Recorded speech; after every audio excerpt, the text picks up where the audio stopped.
본 방송에서 제공하는 투자 정보는 투자 판단에 대한 조언입니다. 방송에서 제공하는 주식의 가치, 가격 상승 및 하락에 대해서는 방송사에서 보장하지 않습니다. 실시간 정보 브리핑입니다. 외환거래 시간이 연장된 첫날인 어제 연장된 거래 시간대에 24억 6천만 달러 규모의 원화가 거래됐습니다.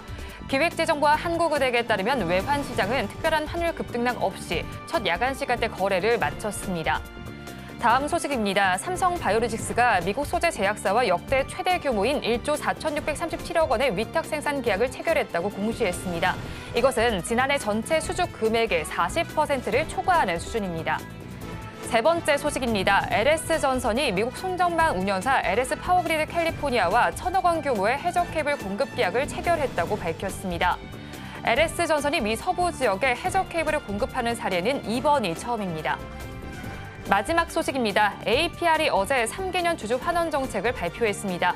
올 초 상장 이후 벌써 세 번째 주주 가치 제고 정책으로 향후 실적 자신감이 반영된 결과란 해석이 나옵니다. 실적도 탄탄하고 주주 환원에도 적극적으로 나서는 만큼 앞으로의 귀추가 주목됩니다.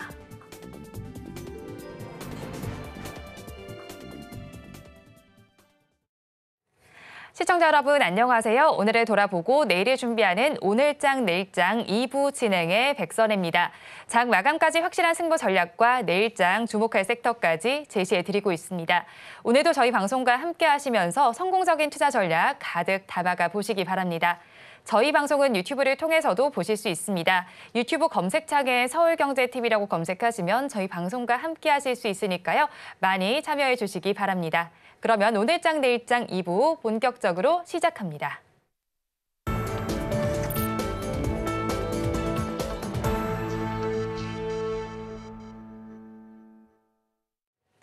오늘도 시장에 대한 이야기로 문을 열어보겠습니다. 블루드림 리서치 이주현 대표와 함께합니다. 어서 오세요. 안녕하십니까. 네, 오늘 우리 시장 날씨 영향은 받은 걸까요? 양대 시장 모두가 좀 힘을 내지 못합니다. 파랗게 질려있는 모습이 나타나는데 네. 조금 그래도 저점을 높이려는 시도는 하고 있지만 아직까지 낙폭을 많이 줄이지는 못한 양상이 펼쳐집니다. 오늘의 흐름 어떻게 보십니까?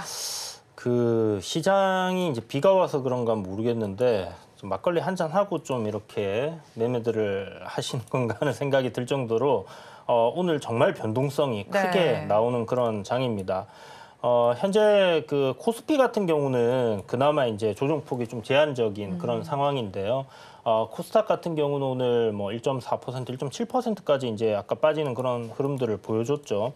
특히나 이제 대형주단에 코스닥의 이제 뭐 대형주인 알테오젠이라든지 뭐 2차 전지도 오늘 눌림의 조정을 좀 받고 있는 그런 상황인데 이런 곳에서 이제 좀 강한 매도세가 나와주다 보니까 결국 뭐 많은 종목들이 하락을 하면서 시장을 압박하는 형태의 모습이 나오고 있고요. 국내 시장 지금 선물 시장이 보시게 되면 대략적으로 지금 한 1조 넘는 매도가 나오고 있더라고요. 이게 선물 시장에서 이제 1조 뭐 이렇게 큰 폭의 매도세가 나왔던 적이 한 번씩 있었는데요. 언제 그랬나를 우리가 한번 이렇게 좀 생각을 해보면 미증시에서의 국채 금리가 튀어 올랐을 때 미국장은 사실 별 영향 없이 지나가나 하는 흐름들을 봤었거든요. 4월 달에 이제 조정 때도 그런 흐름이었었고요. 그런데 국내 증시에서 이제 선물 크게 매도세가 나오면서 다음 날부터 이제 미국장이 좀 밀리는 그런 형태의 흐름들이 나왔었고 국내 시장에서도 지금 그걸 약간 선반영하는 형태로 오늘 선물에서의 대량 매도세가 지금 나오고 있는 그런 형태입니다. 실질적으로 이제 뭐 이렇게 큰 매도세 이후에 뭐 상관없이 증시가 또 상승했던 경우들도 있기 때문에 이거는 어떤 일시적인 뭐 미 국채 금리의 상승에 따른 국내 선물 매도로 봐야 되지 않겠나라는 생각이 들고요. 사실 별 상관관계는 크게 없습니다만은 계속해서 비슷한 그런 패턴들이 반복이 되다 보니까 오늘 외국인들의 뭐 거의 1조 가량 되는 이 매도세 결국은 뭐 미국 국채 금리 때문이지 않겠나라고 봐야 되는 그런 부분인 것 같습니다. 뭐 첫째 주 뭐 윈도우 드레싱도 이제 뭐 끝났고 이제 7월부터 어제부터 약간 시장의 변화가 일어난다라고 해야 될까요? 그동안의 시장을 주도했던 뭐 음식료 관련주들, 그다음에 뭐 전력 설비, 그다음에 화장품 추세를 만들어서 이제 굉장히 강하게 상승 흐름을 보여줬던 그런 섹터 단에서의 조정이 지금 좀 강하게 들어오고 네. 그리고 그동안 가지 못했던 뭐 바이오라든지 제약이라든지 2차 전지 이런 쪽에서의 상승 흐름이 나오고 있는데 이 두 개의 어떤 부분들을 우리가 살펴보면 한쪽은 수출이 잘 된다, 실적이 좋아진다라는 관점에서 그동안 상승을 쭉 해왔던 섹터들입니다.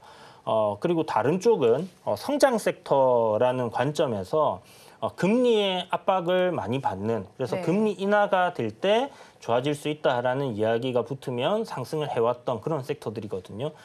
그래서 실적과 성장주라는 어떤 대결 구도가 약간 좀 만들어지는 그런 형태인 것 같고요. 여기에서 지금 한쪽, 그러니까 금리 인하가 왔을 때 상승할 수 있는 섹터로의 수급 이동이 좀 이뤄진 거 아닐까라는 생각이 듭니다. 6월 셋째 주부터인가요? 제가 이제 요 방송에서도 이야기 드렸었는데요. 바닥권에 있는 종목들 중에서 갑자기 거래량이 터지면서 이렇게 좀 들어올리는 좀 묵직한 종목들이 꽤나 나오는 것 같습니다라는 얘기를 드렸었는데 이게 어떻게 보면 하나의 시장의 변화일 수 있다라는 부분인데요. 결국 무슨 말이냐면 그동안에 이제 사람들이 주도를 했던 섹터들은 좀 많이 올랐다라는 그런 관점, 네. 그런 부분에서 조금 덜 오른 종목들의 어떤 모멘텀이 있는 그런 종목들이 움직임이 만들어졌다라고 봐야 될 것 같고요. 그런 종목들이 이제 LG전자라든지 아니면 두산에너빌리티라든지 DB하이텍, 뭐 SK이노베이션 뭐 이런 것들이 어떤 모멘텀을 가지고 좀 강하게 올라오는 그런 형태여서 그런 이야기를 드렸었는데 지금 7월 들어오면서 성장주 쪽으로의 드라이브가 확실히 확 걸리는 약간 그런 형태로 좀 바뀌어가는 모습을 어제 오늘 이렇게 네. 만들어내고 있습니다. 그래서 이게 이제 계속해서 이런 양상으로 이제 이어질지는 조금 더 시장의 흐름을 짚어봐야 될 것 같고요. 뭐 다행인 부분은 전력 설비 쪽은 오늘 그래도 좀 반등이 네. 강하게 나와줬거든요. 그런데 우리가 시장을 조금 뒤로 이렇게 돌이켜서 한번 생각을 해보면 4월 달 증시 하락이 시작할 때부터 전력 설비 관련주들이 굉장히 강하게 움직였었어요. 그래서 뇌리에 이 전력 설비 송배전 관련주들이 물론 실적이라는 그런 베이스를 가지고 꾸준하게 올라온 그런 부분들도 있지만 시장에서의 약간 해지 종목들, 장이 조금 안 좋을 때 대안으로 이렇게 좀 강한 흐름들을 보여주는 형태로 움직임이 계속 나왔다라는 거죠. 그런 관점에서 오늘 장이 안 좋은 상황에서 이쪽으로의 또 수급이 한 차례 쏠리는 그런 현상들을 볼 수 있었다라고 볼 수 있을 것 같고요. 시장이 일단 좀 강하게 하락이 나왔습니다. 코스닥 같은 경우는 지금 박스권 하단 자리, 네. 4월 달 조정 나왔을 때 그 저점까지 밀렸거든요. 사실 뭐 코스닥의 지수를 우리가 투자하기는 조금 그렇지만 일단 저는 상승 추세는 계속 시장이 유지가 되고 있다는 관점에서 조정은 매수의 기회다라는 관점을 계속 유지를 하면 좋을 것 같고요. 어찌됐든 7월은 실적 시즌으로 이제 들어가는 달이잖아요. 네. 그래서 이번 달부터 이제 실적들이 쭉 나올 텐데 실적 시즌 들어가는데 갑자기 성장주들이 이렇게 급등을 하니까 헷갈리는 거예요. 그래서 이 부분은 아무래도 이제 트럼프와 바이든의 그 토론회에서 조금 힌트를 찾자면 결국 미 채권 금리가 급등을 한 부분도 네. 트럼프가 당선되면 또 돈을 막 풀 거야. 그렇게 되면 인플레이션 조금 힘들어질 수 있어라는 관점으로 이제 급등이 나왔었던 거고요. 국내에서도 뭐 그런 부분들이 영향을 지금 미친다라고 봐야 되는 것 같습니다. 그래서 그런 쪽으로 금리 인하에 대한 기대감이 좀 강하게 나오는 부분들, 뭐 파월부터 잘라버리겠다, 네. 뭐 금리 인하 뭐 더 해야 된다, 약간 트럼프의 그런 강경한 태도. 그리고 뭐 중국과의 견제는 뭐 갈등은 더 깊어질 것 같다라는 부분에서 우리가 조금 아이디어를 찾아보면 좋지 않겠나라는 생각이 드는 그런 장이었습니다.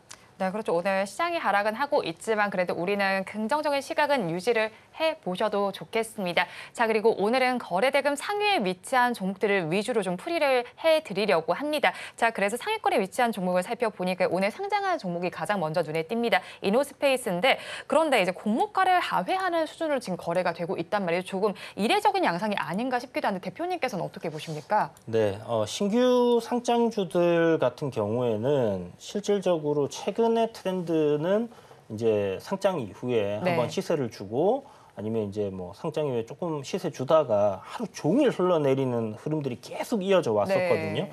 굉장히 드물게 예외적으로 뭐 한두 종목 정도는 강한 흐름들을 보이긴 했었지만 지금까지의 흐름이 대부분 이제 그래 왔었고 특히나 시장이 정말 할 게 없고 매매할 게 없는 네. 그런 장이라면 또 그런 쪽으로의 수급 쏠림이 계속 일어날 수도 있겠지만 뭐 오늘 시장을 보시는 분들 아시겠지만 비만 치료제 관련된 네. 부분이라든지 전력 설비라든지 이런 쪽으로 이제 수급 쏠림이 일어나고 있기 때문에 아무래도 이제 신규 상장주가 빛을 보지 못하는 그런 형태로 그냥 뭐 지금까지 있었던 그 흐름대로의 흐름이 계속 이어지고 있다라고 봐야 될 것 같고요. 최근 신규 상장주들 상장 첫날은 이제 음봉으로 쭉 밀려 내려온 네. 이후에 뭐 다음 날이나 뭐 이거래일 이후 다다음 날 정도에 이렇게 반등하는 정도는 한 번씩 시세들이 나왔었거든요. 그래서 뭐 그런 거 정도를 노리고 매매 전략을 우리가 취하는 거는 또 해볼만 하지 않겠나라는 생각이 들지만 결국 오늘도 뭐 증명된 것처럼 신규 상장주는 가급적이면 건드리지 않는 것이 좋겠다라는 부분이 작용하는 것 같습니다. 네, 역시나 신규 상장준 주의가 필요해 보입니다. 그리고 그 다음 달에 위치한 종목을 살펴보니까요. 현대차와 기아가 또 눈에 들어오더라고요. 이제 네. 판매량이 감소한 것으로 집계가 된 영향을 받은 것으로 보입니다. 오늘 장에서는 하락하지만 그래도 완성차 업계는 긍정적인 이야기가 더 많이 들려오잖아요. 오늘의 조정을 어떤 기회로 삼아보면 좋을까요? 네, 지금까지 현대차가 4월 초에 이제 네. 저점을 잡고 지금 한 3개월 정도 상승을 쭉 해왔잖아요. 월봉상 이제 역사상 최고가 갱신을 한 이후에 지금 조정이 나오고 있는 그런 상황인데 이때 이제 올라가는 레토링, 그 스토리는 뭐 인도 법인 상장 이슈, 그 다음에 자동차가 잘 팔리고 있다라는 부분이었거든요. 근데 수출입 데이터가 이제 어제 나왔는데 자동차의 부분들이 약간 아쉽게 나온 부분들, 뭐 큰 폭의 그런 네. 뭐 판매 감소도 아니고 굉장히 약간의 아쉬운 부분인데 증시가 이제 이렇게 안 좋다 보니까 네. 선물의 매도세로 인한 프로그램 매도가 발동을 하는 것 같고 거기에 따른 어떤 대형주단의 매도세 이런 부분들이 주가를 좀 많이 밀어내리고 있다라고 봐야 될 것 같고요. 추세적인 관점으로 우리가 현대차를 지켜본다라면 4월 달부터 이제 상승했던 그 추세는 여전히 유지를 하고 있다라고 봐야 네. 되는 부분이거든요. 그래서 제 생각에는 이게 오늘 조금 많이 빠졌기 때문에 뭐 저가 매수도 유입이 될 가능성 있지 않겠나라는 생각이 들고요. 27만 원 가격대 부근만 좀 잘 지켜낸다라면 뭐 내일부터 또 반등이 나온다 하더라도 이상하지는 않을 것 같습니다. 다만 지금 뭐 6월부터 이제 한 달간 이렇게 올라왔던 그 흐름에서 살짝 이탈이 나왔기 때문에 네. 기존에 그 보유하셨던 분들, 평단이 좀 낮으신 분들 같은 경우는 계속해서 요 현대자동차 보유 관점은 괜찮겠지만 신규로 접근하시는 분은 약간 룸이 그렇게 네. 크지는 않다라는 거 좀 생각을 하셔서 조금 더 보수적으로, 그러니까 분할 매수를 좀 잘게 한다든지 네. 시간적 여유를 두고 보시는 것도 좀 좋을 것 같고요. 아무래도 실적 발표쯤 해서 네. 실적이 나쁘지는 않거든요. 어. 그렇기 때문에 그쯤에서 다시 한번 부각이 된다라면 괜찮은 흐름 나올 수도 있고, 뭐 오늘 코스피 신고가 돌파해 놓은 위치에서의 음봉이지만 네. 내일은 또 양봉으로 뽑아낼 수도 있습니다. 만약 그렇게 된다라면 또 대형주 단에서의 수급도 괜찮은 흐름 나올 수도 있기 때문에 네. 지금 현재 시장이 그 방향을 확실하게 어디로 틀었나를 우리가 좀 봐야 될 것 같아요. 네. 만약 기존에 잘 가던 섹터들이 이제 조정을 좀 받는 부분이고 이 돈들이 어떤 성장 섹터로의 이동이 일어난다라고 했을 때는 그 새롭게 출발할 수 있는 섹터들 그런 쪽으로 우리가 눈길을 좀 돌려야 되지 않겠나라는 관점에서는 조금 조심스럽습니다. 네, 그렇다면 이제 대표님께서 말씀해 주신 상승의 룸은 아주 크지 않다라는 말씀이신데 수출입 데이터를 먼저 말씀을 해주셨잖아요. 이 자동차와 관련된 수출입 데이터가 좀 긍정으로 돌아선다면 주가 상승에도 조금 더 힘을 보탤 수 있지 않을까요? 네, 이제 계속해서 이제 수출입 데이터는 나올 것이고요. 이제 금리 사실 자동차 섹터도 어떻게 네. 보면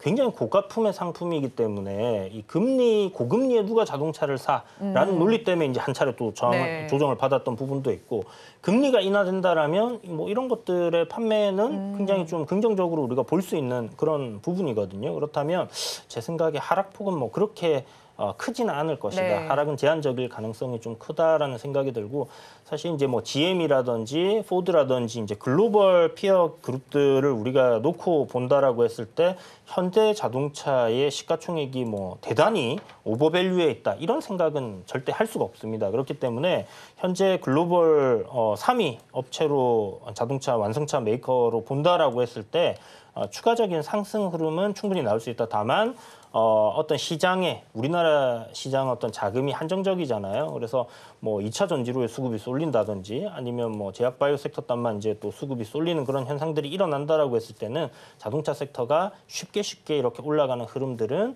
뭐 바로 일어날 가능성은 조금 낮지 않겠나라는 관점으로 보시되 그래도 여전히 매력적인 종목임에는 분명하다. 그래서 실적 시즌 다가올 쯤 해서의 네. 주가 추이를 한번 잘 보고 접근을 해보는 것도 괜찮을 것 같습니다. 네, 실적 추이 한번 살펴보면서 접근을 해보면 좋겠다라는 의견을 제시해 주셨습니다. 자, 그리고 이어서 대한고래와 관련된 종목군 한번 이야기를 해보려고 하는데요. 오늘 한국가스공사와 포스코 인터내셔널은 약세 흐름이 나타나고 있습니다. 이 테마에 좀 탑승하고 계신 분들께서는 어떻게 대응 전략 짜면 좋을까요? 와, 이게 네. 오늘 사실은 대왕고래 테마 하면 한국가스공사가 지금 거의 중심을 잡아주는 네. 그런 대형주였거든요. 그런데 오늘 어제까지의 어떤 주가 흐름을 봤을 때는 오늘 반등이 나와도 좀 이상하지 않다. 굉장히 좀 괜찮은 구간에서의 시세 반등이 나올 수도 있다라는 생각을 할 수 있는 위치였는데 거기에다가 이제 정부에서 이번에 또 뉴스가 하나 나왔죠. 뭐 메이저 업체들에서 계속해서 러브콜을 보내고 있고 뭐 국내 단에서 GS라든지 포스코 그룹이 이제 참여할 수도 있다라는 그런 네. 이슈들이 있었는데 그럼에도 불구하고 오늘 역시나 시장이 부러지면서 함께 매도세가 나왔고요. 장중에 매도세가 엄청나게 강하게 흘러나왔습니다.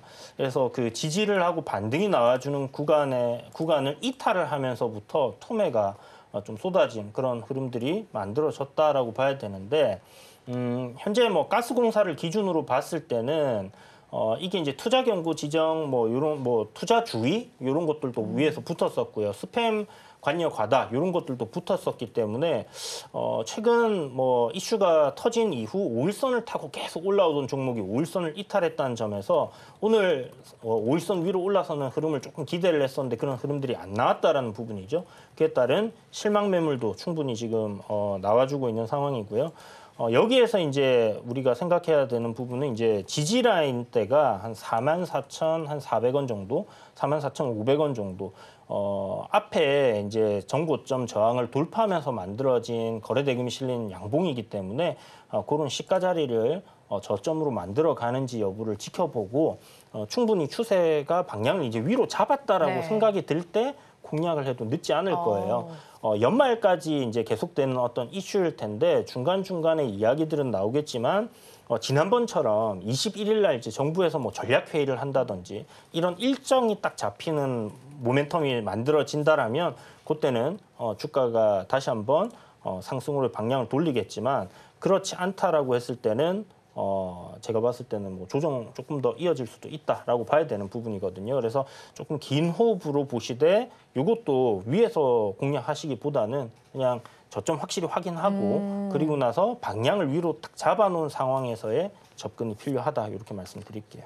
네, 대왕고래 테마 접근을 하신다면 접근을 확인한 이후에 확인을 해보자라는 전략을 제시해 주셨습니다. 그리고 앞서서 대표님께서 말씀을 해주신 것처럼 오늘 거래대금 상위 달에는 사실 비만 치료제와 관련된 종목군들이 많이 눈에 띕니다. 대봉 LS도 있고 뭐 네. 삼천당 제약 거기에 블루 엠텍까지도 있습니다. 사실 뭐 대봉 LS와 블루 엠텍 같은 경우에는 거래량도 전일보다 굉장히 많은 수준이거든요. 내일까지도 상승세 또 앞으로도 조금 더 전망해 볼 수 있을까요? 네, 이제 테마가 이루어지고 있죠. 네. 여기에 가장 큰 요인은 이제 삭센다라는 그 약물일 텐데요.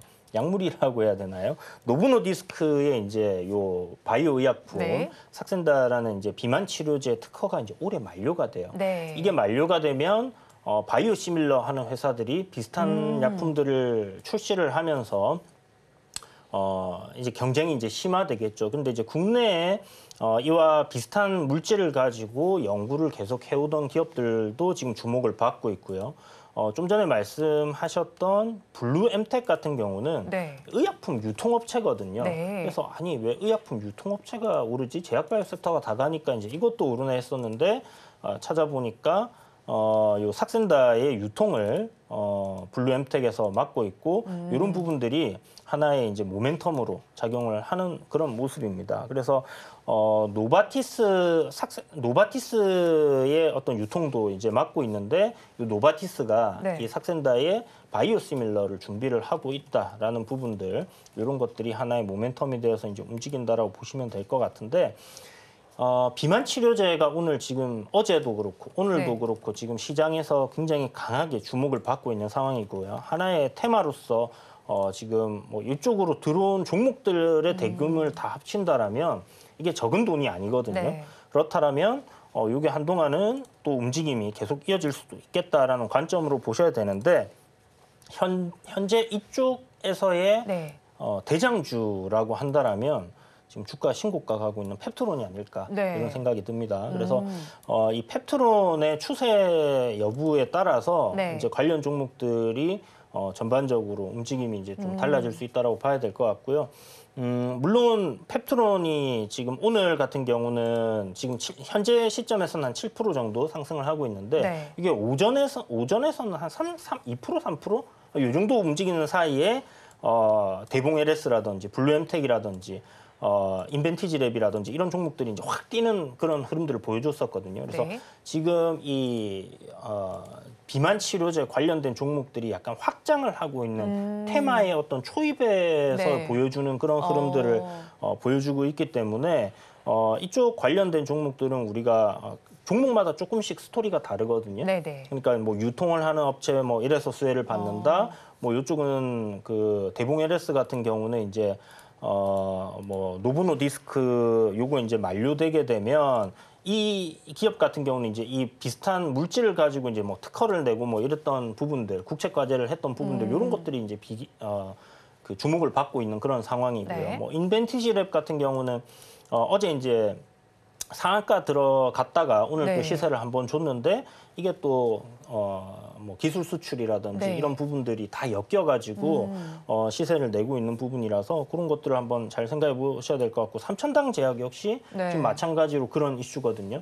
또 뭐 경구용으로 이제 뭐 만든다라는 그런 이야기들이 붙은 종목들도 있고요. 그래서 전반적으로 이쪽 섹터는 지금 현재 시장이 조금 좋지 못한 상황, 뭐 조정을 받는 상황, 뭐 실적주로서의 수급이 약간 이동을 한 상황에서의 주목을 받고 있다라고 본다라면 이쪽 sek터가 이번 달은 뭐 한두 주 정도는 계속해서 움직일 가능성도 있다라고 봐야 될 것 같고 이런 것들이 이제 조정 나왔다가 다시 한번 돌리는 그런 흐름단에서는 네. 공략을 해볼 만하다라고 생각을 합니다. 그래서 이런 것들 이제 관심 종목에 여러분들 좀 잘 정리를 해두시고요. 그래도 테마주 어떻게 하냐 이러시는 분들도 있는데 사실 국내 증시에서는 이런 걸 안 하면 네. 또 이렇게 조정 나오거나 할 때는 매매에서는 또 할 게 없는 그런 시장이거든요. 네. 그러다 보니까 잘 정리해 두시고 또 단체로 이렇게 오늘처럼 때로 움직이는 시점이 온다라면 뭐 후발주라고 해서 어떻습니까? 그냥 수익을 주면 네. 그만이니까 네. 공략을 하는 포인트로 삼으셔갖고 접근을 해보셔도 나쁘지 않을 것 같다. 그렇게 정리를 해드릴게요. 네, 대표님, 그럼 비만 치료제 요즘에 계속 이야기가 나오니까 사람들이 관심을 많이 가질 것 같아요. 사실 미국 시장에서는 이미 1할1가 계속해서 뭐 신고가 흐름을 보이고 있으니까 그럴 것 같거든요. 네네. 그런데 그나마 제 생각에는 그 흐름에 따라갔다고 보시는 종목이 펩트론이 거의 유일한 것 같고요. 맞습니다. 나머지 종목들은 사실 아직까지 시세가 분출되지 않은 것 같거든요. 네네. 그럼 이런 관점으로 바라본다면 펩트론 이외 후발주자를 공략해 보는 관점으로 가져가야 할까요? 저는 대장주 매매 계속해야 네. 된다는 생각을 좀 갖고 있고요. 물론 후발주들도 지금 초입 단계라고 한다면 충분히 시세는 네. 더 나올 수 있다고 생각을 해요. 펩트론이 2023년도 여름에 한 8월까지 이제 주가 상승이 굉장히 대단하게 나왔었는데 그때 당시에 국내에서 이제 비만 치료제로 분류되었던 종목들이 있습니다. 같이 이제 움직였던 종목들 그 중에서 이제 좀 센 종목들을 우리가 한번 살펴보면요. 제가 이거 정리를 좀 해놨는데 네. 보시면 펩트론 인벤티지랩이 어제 이제 상한가 갔었잖아요. 네. 요것도 이제 7월, 8월, 9월까지 해서 엄청나게 시세를 좀 줬던 종목이고요. 그다음에 볼만한 게 이제 뭐 나이백 같은 거 이런 것들도 이제 뭐 시세 단에서는 그만큼 따라가진 못했지만 그래도 이제 계속해서 비만 치료제가 언급될 때마다 좀 움직임이 나왔었고 큐라티스 같은 경우는 신규 상장을 하면서 큰 시세는 못 냈습니다만 상장하는 시점이 굉장히 괜찮아서 이제 공모가보다 훨씬 많이 오른 그런 상황에서 좀 움직임이 나왔던 종목이고요. 뭐 D&D 파마텍이라는 종목 네. 같은 경우는 올해 5월에 네. 상장을 한 종목인데 뭐 경구용으로 이렇게 비만 치료제를 만들 수 있는 그런 부분들이 있기 때문에 제 생각에는 일단 대장주 위주의 공략이 여전히 유효하지만 네. 뭐 후발주를 한다고 해도 한 2등, 3등 거래 대금이 너무 적은 종목만 네. 아니라면 여전히 매매 관점으로 저는 유효하다라고 생각하고 뭐 오늘 사서 오늘 파는 관점도 괜찮겠지만 뭐 단기적인 시세를 좀 누릴 수 있지 않겠나. 그렇게 공략을 하기 위해서는 조정이 나온 이후에 돌리는 시점을 좀 분봉상 파악을 해서 네. 보시는 것도 좋을 것 같습니다. 이게 사실 말은 쉽지만 네. 개인 투자자분들이 좀 접근하기는 쉽지는 않을 것 같아요. 그래서 이것만 안 하시면 됩니다. 급등할 때 추격 네. 매수만 하지 않는다라면 나름 괜찮을 것 같다 이렇게 보시고요.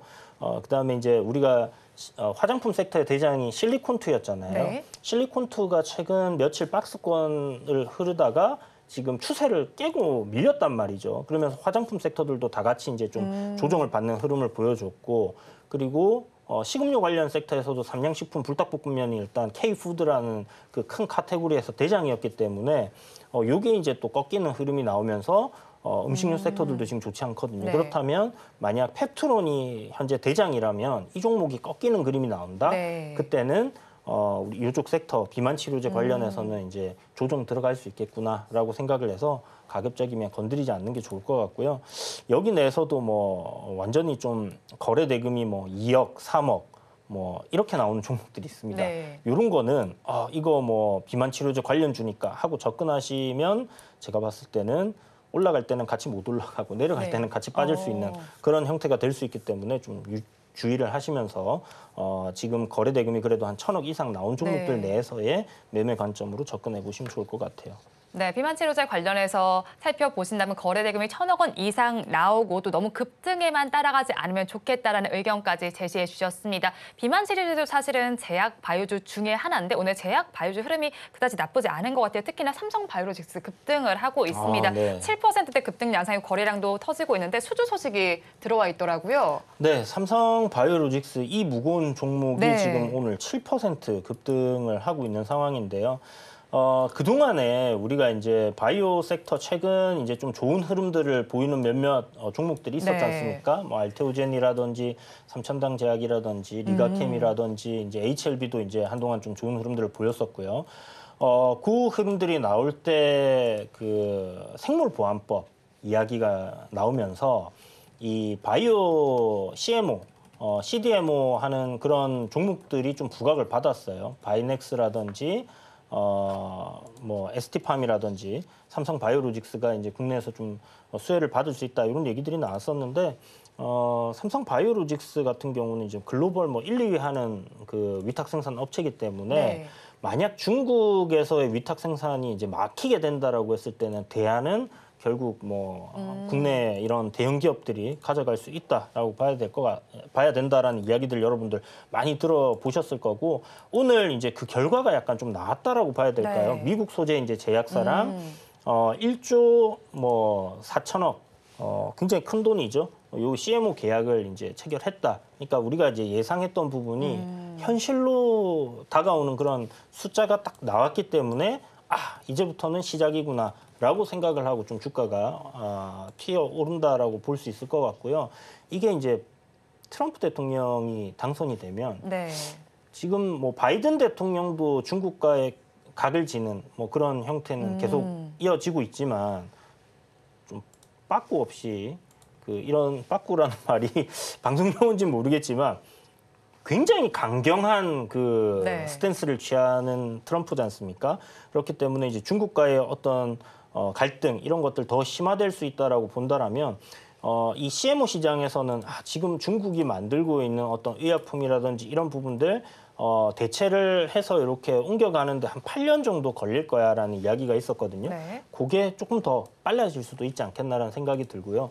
저쪽에서 생산하던 거 이제 계약이 끝나는 족족 삼성 바이오로직스라든지 국내 기업들이 그런 부분들을 수주를 해 간다라고 했을 때는 이제 CMO 시장은 좀 시작이 아닐까라는 생각이 듭니다. 그렇다면 뭐 물론 주가는 그 산업이 이제 이렇게 수혜를 받는 부분과는 네. 좀 다르게 움직일 수는 있겠지만 조정이 나온다라면 삼성 바이오로직스는 이러한 모멘텀이 있고 실적이 향후 더 좋아질 수도 있겠다. 네. 그리고 현재 지금 시장에서 금리 인하 기대감에 바이오 섹터들이 좋다라면 네. 이쪽에 투자를 못할 이유는 전혀 없지 않겠나라는 관점으로 저점 매수 관점으로 한번 조정 나올 때 접근해 보는 것도 나쁘지 않을 것 같습니다. 네, 삼성 바이오로직스는 조정이 나올 때 접근을 해보시면 좋겠다는 의견을 제시를 해주셨고요. 그럼 저는 여기서 알테오젠이 사실 궁금합니다. 네. 자, 오늘 장에서 급락 양상이 좀 펼쳐지고 있는데 고점에 대한 부담감 때문이라고 봐야 하나요, 대표님? 아무래도 좀 그렇게 봐야 되겠죠. 그렇지만 뭐 아직 그 기술적으로 의미 있는 가격단을 깨고 내린 건 네. 아니기 때문에 여기에서 이제 가격 조정으로 쭉 들어가느냐 아니면 기간 조정으로 이렇게 이어지느냐 하는 그런 관점으로 좀 봐야 될 것 같고요. 코스닥 뭐 상위 종목이지 않습니까? 코스닥 150에 들어가 있고 프로그램 매도 굉장히 강하게 나오는 상황에서의 어떤 차익 실현 매물 플러스 시장 영향 굉장히 크게 미쳤다라고 봐야 될 것 같습니다. 일단 가격을 기준으로 본다라면 네. 대략 한 25만 원짜리 요 구간을 이탈하지 않는다라면 뭐 계속해서 이 기간 조정으로 뭐 이렇게 조정을 받는 형태로의 흐름이 좀 이어질 수 있겠다라는 생각은 드는데 만약 이 구간을 이탈한다라고 했을 때는 22만 한 5천 원 정도가 지난번에 그 전고점 자리였거든요. 그런 구간까지는 일단 1차적으로 내려올 가능성도 열어두시고요. 고가권에서 이렇게 좀 매수를 하신 분들 27만 원이나 27만 5천 원 뭐 이렇게 위에서 이제 좋은 이야기들 듣고 매수를 하신 분들이라면 그래도 5만 원짜리가 이탈하는 구간에서는 좀 대응을 했다가 좀 저점권에서 분할 매수로 다시 접근하시는 게 좋지 않겠나라는 생각을 가지고 있습니다. 네, 분할 매수 전략 어느 지점에서 가져가면 좋을지까지 전략을 전해드렸습니다. 이어서 종가 베팅할 섹터로 한번 넘어가 보겠습니다. 오늘 해운 섹터에서 가지고 오셨는데 사실 글로벌 해상 운임이 계속해서 상승한다는 이슈가 이미 노출이 되어서인지 오늘 장에서는 해운 섹터가 전반적으로 잘 가지는 못하는 양상이 펼쳐지고 있거든요. 네네. 오늘의 흐름은 어떻게 보셨습니까? 오늘 사실 해운주들 중에서 이제 HMM 같은 경우는 뭐 어제 이제 시세 났던 거 좀 되돌리는 그런 네. 흐름이 나왔는데 여전히 뭐 추세 이탈하지 않고 한 번 더 반등이 나오는 그런 모습을 보여주고 있고요. 다른 그 해운주들 최근에 이제 강했던 뭐 STX 그린로직스라든지 네. 아니면 뭐 대한해운 같은 경우는 조금 쉬어가는 형태의 흐름을 보여주고 있거든요. 그래서 이 해운주 내에서도 해운 종목들이 사실 그렇게 많지는 않아요, 국내. 그러다 보니까 뭔가 테마를 형성해서 대장주가 계속 가고 그런 대장주를 따라서 움직이는 그런 형태보다는 이 섹터 내에서의 좀 순환이 일어나고 있다라고 봐야 될 것 같고요. 우리가 정확하게 뭐 명확하게 알고 있는 팩트는 해운 운임이 폭등을 했다라는 겁니다. 네. 그리고 이 운임 자체가 당분간은 꺾일 가능성 굉장히 낮다. 그렇다면 이 해운주들의 어떤 그 뭐 4월달, 5월달, 6월달에 2분기 실적은 굉장히 좋을 수 있다라는 부분은 모두가 다 알고 있는 사실이거든요. 이게 이제 7월이라는 실적 시즌에 계속해서 이제 부각이 되면 될수록 주가는 좀 상승할 가능성이 굉장히 높다라고 봐야 될 것 같고요. 오늘 나온 기사들 내용을 보게 되면 뭐 HMM 뭐 매출 10조 간다. 네. 뭐 이런 얘기들이 있습니다. 실질적으로 이제 팬데믹 때 어떤 그 한국과 뭐 미국 노선, 중국과 미국 노선의 그 컨테이너 운임비 이게 넘어섰기 때문에 그때 당시를 충분히 좋은 실적을 뽑아낼 가능성은 상당히 높다 이렇게 봐야 될 것 같고요.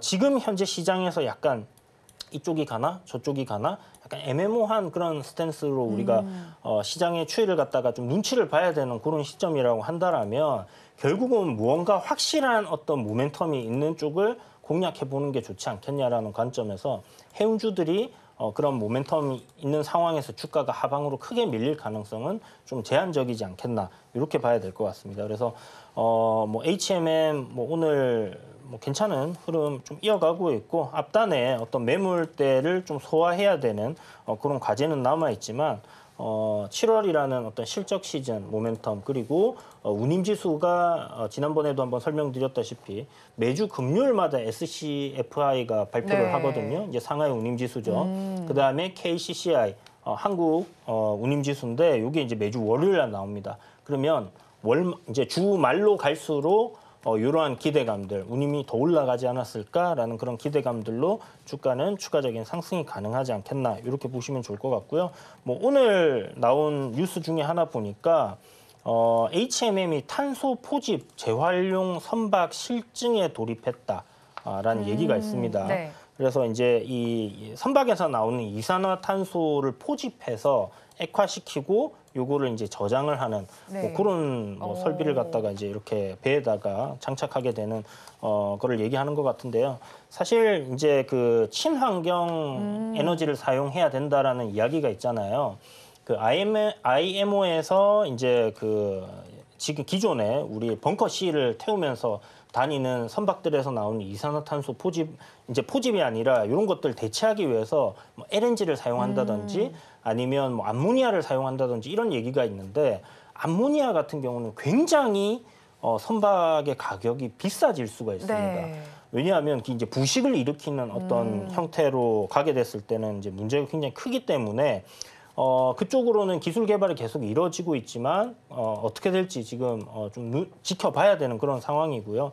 만약에 이제 뭐 OCCS라고 해서 선박용 이산화탄소 포집하고 액화시키고 이렇게 할 수 있는 그런 기술이 달린다라고 하면 기존에 현재 바다 위에 떠 있는 선박들에 이거를 장착을 하게 된다라면 문제가 해소가 되는 거거든요. 네. 그래서 요게 만약 될 때는 굉장히 경쟁력 있는 그런 부분들이 생길 수 있을 거고요.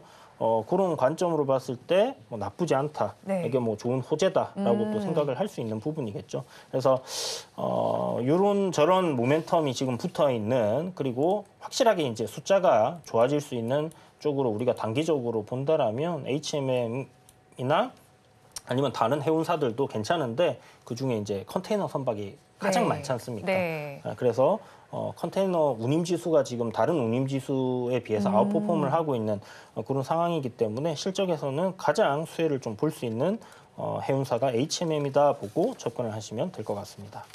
네, 그렇다면 저희 가격 전략 어떻게 잡아갈까요?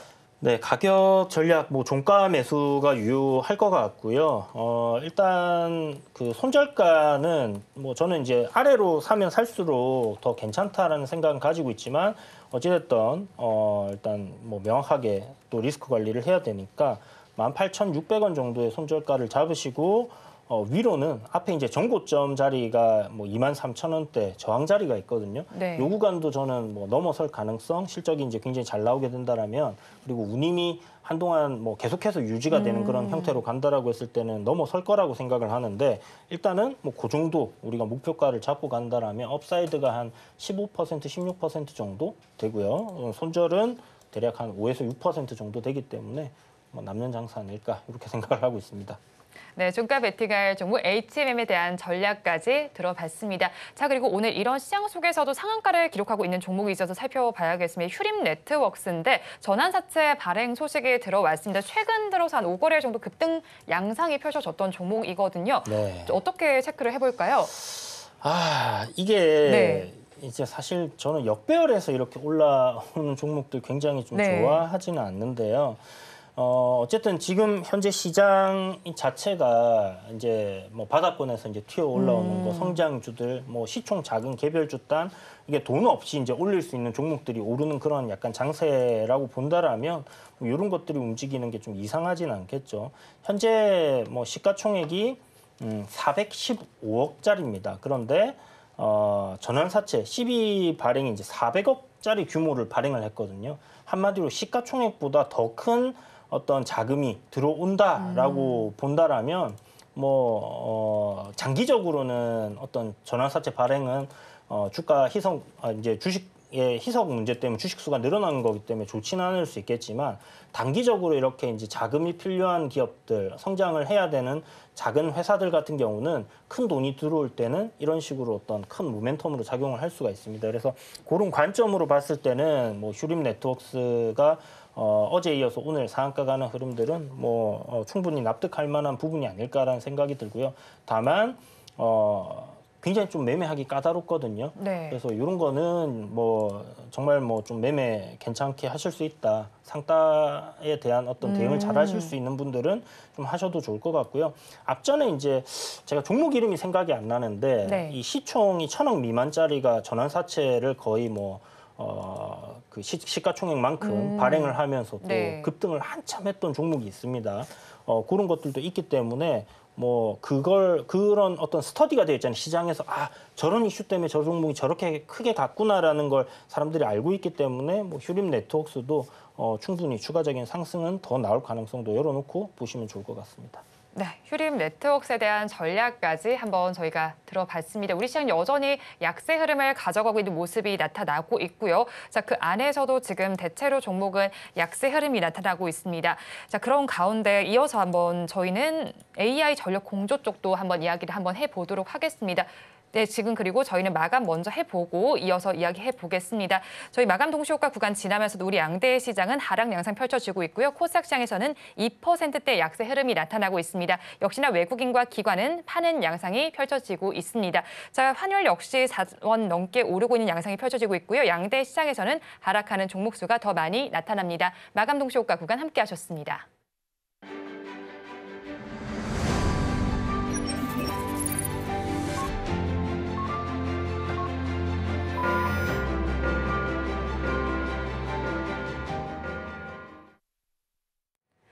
오늘 우리 양대 시장 모두 약세로 마감이 됐습니다. 코스피 시장과 코스닥 양대 시장 모두가 내림세를 나타냈고요. 우리 시장은 오늘 대체로 시총 상위 집단에서도 좀 부진한 흐름이 나타났고 하락하는 종목 수가 더 많이 집계된 가운데 외국인과 기관의 매도 그리고 선물 시장에서의 외국인의 매도세 속에서 약세 흐름으로 마감이 됐습니다. 특히나 코스닥 시장이 부진한 모습이 나타났고요. 업종별로 어떻게 나타났는지 살펴보겠습니다. 코스피 시장 먼저 보겠습니다. 코스닥 시장에서 가장 부진했던 업종 전기가스 업종으로 3.94% 내림세가 나타났고요. 운수장비 업종이 그 뒤를 잇습니다. 3.54% 내림세, 기계 업종에서도 2.67% 하락률이 나타났습니다.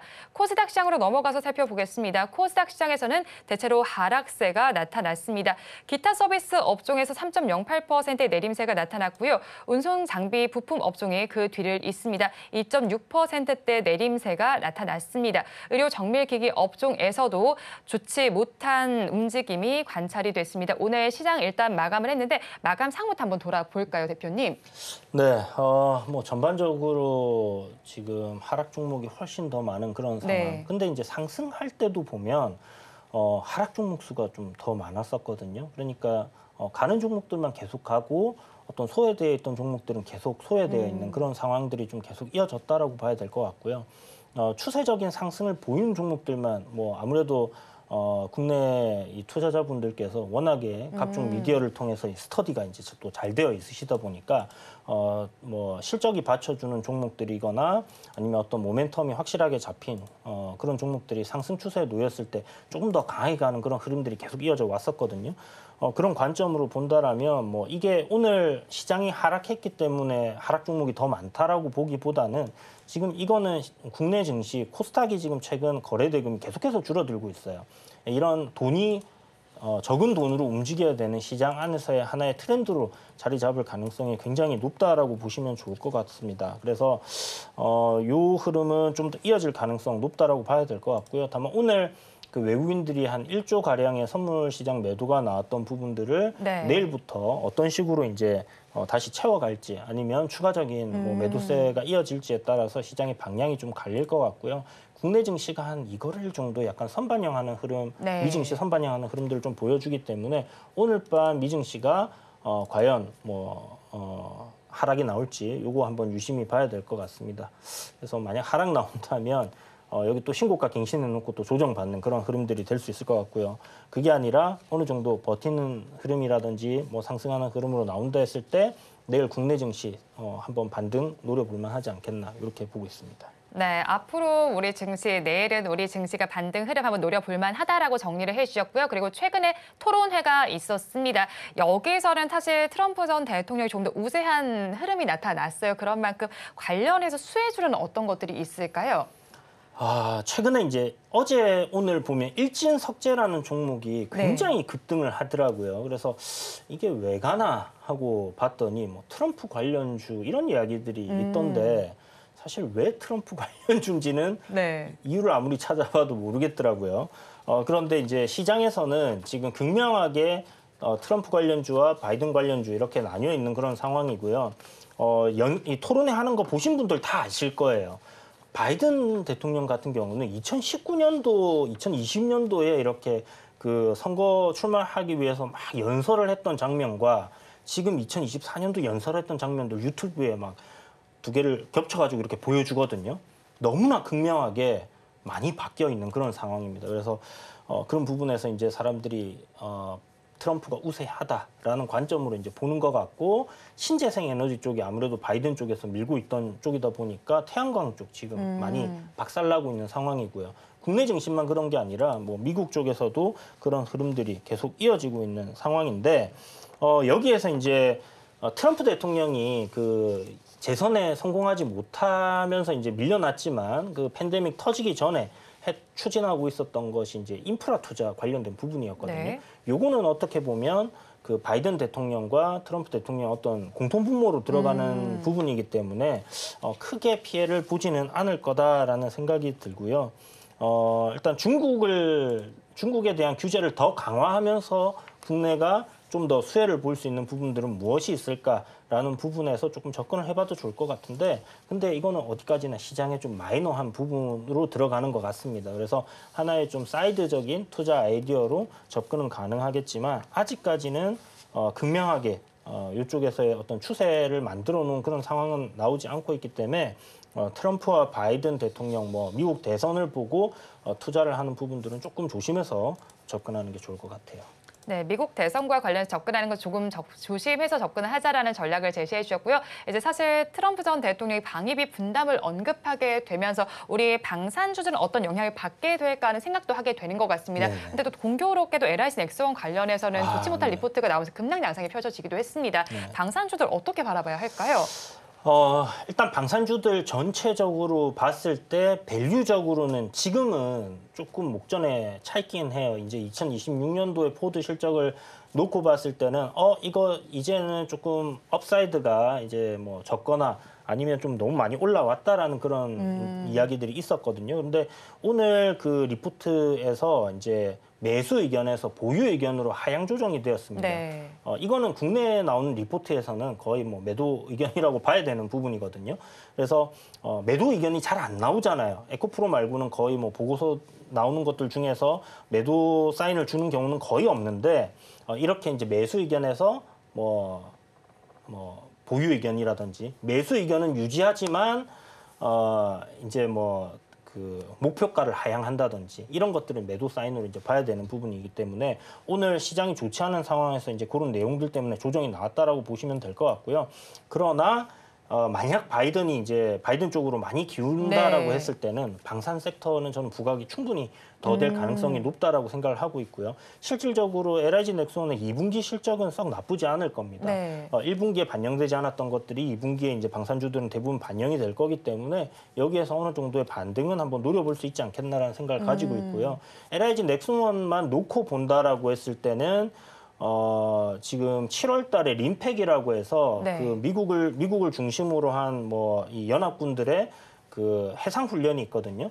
요때 이제 비궁이라는 어떤 미사일을 갖다가 테스트를 할 텐데 이게 최종 테스트예요. 네. 이게 통과가 되게 되면 기존에 미국에서 사용하고 있던 헬파이어라는 그런 미사일 1억 2천만 원짜리를 4천만 원짜리로 대체를 하는 상황이 올 거고요. 그러면 미국의 큰 그 1,000조짜리 방산 시장이 국내에 열리게 된다라고 보시면 좋을 것 같습니다. 그래서 모멘텀은 굉장히 크기 때문에 조정 나온다라면 저는 한 18만 원짜리까지 만약 밀린다라면 한번 매수해 봄직하지 않나라는 생각을 가지고 보면 좋을 것 같고 하나 시스템 같은 경우는 MRO 관련해서 미 네. 해군 뭐 전함을 아니면 군함을 갖다가 수리하거나 이제 정비하거나 하는 그런 산업에 이제 진출을 하게 되는 부분이기 때문에 모멘텀은 뭐 충분히 차고 넘친다 생각합니다. 다만 시장의 색깔이 이제 방산주 쪽으로 계속 가주는 그런 모멘텀을 유지를 해줄 것이냐, 아니면 그동안 못 올랐던 섹터 쪽으로의 이런 순환이 돌 것이냐에 따라서 차이가 있겠지만, 주가가 조정이 나온다라면 밸류적으로는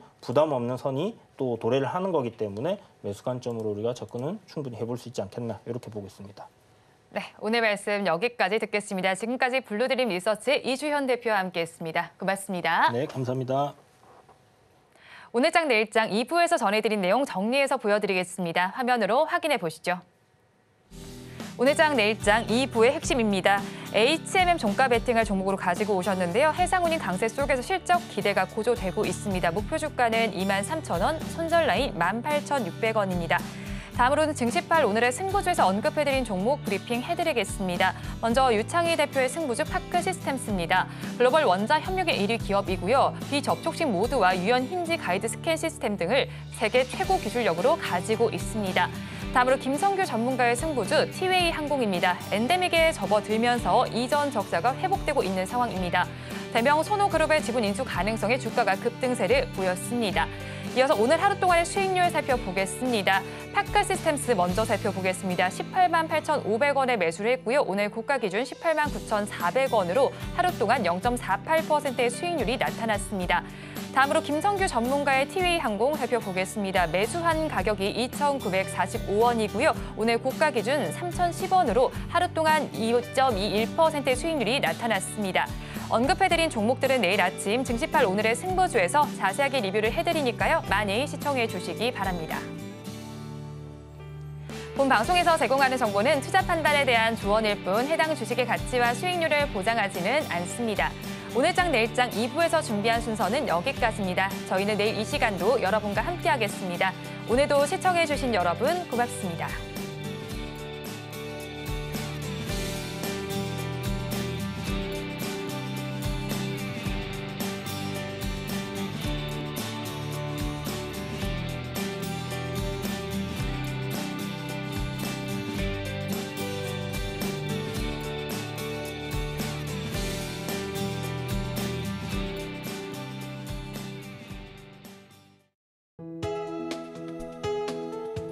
본 방송에서 제공하는 투자 정보는 투자 판단에 대한 조언입니다. 방송에서 제공하는 주식의 가치, 가격 상승 및 하락에 대해서는 방송사에서 보장하지 않습니다.